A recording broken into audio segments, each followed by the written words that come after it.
The 1950s were both a high and low point for Hollywood, with booming post-war prosperity clashing with a looming studio crisis.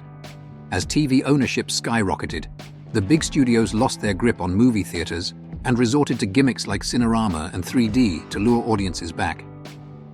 Still, the decade gave us some of the best films ever, including international classics. Leonard Maltin, the famous Entertainment Tonight critic, picked 8 of the greatest films from the 1950s.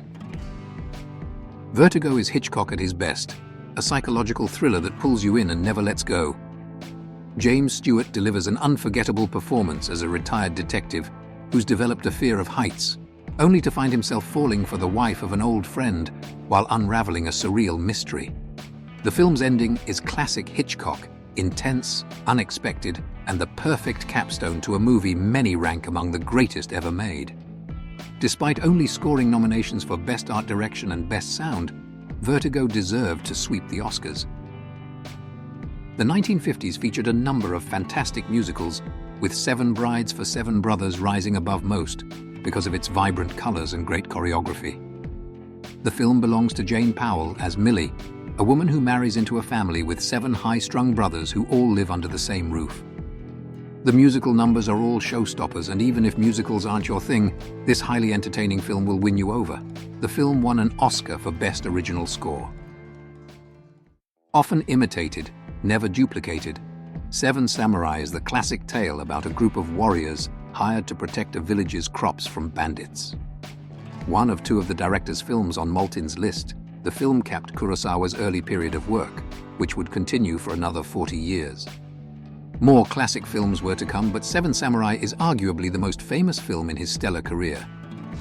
Toshiro Mifune collaborated frequently with the director, making 16 films with Kurosawa, and he gives an iconic performance as an eccentric warrior who joins the samurai in their mission, even though no one wants him.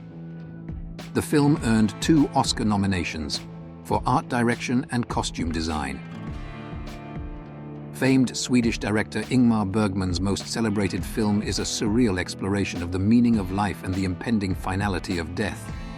In The Seventh Seal, a knight returns from the Crusades when he is confronted by death, who is ready to claim him. He challenges the Grim Reaper to a game of chess with his life on the line, as those around him deal with the issues of life in the midst of the Black Plague. The Seventh Sign was a nominee for the highest prize at the 1957 Cannes Film Festival.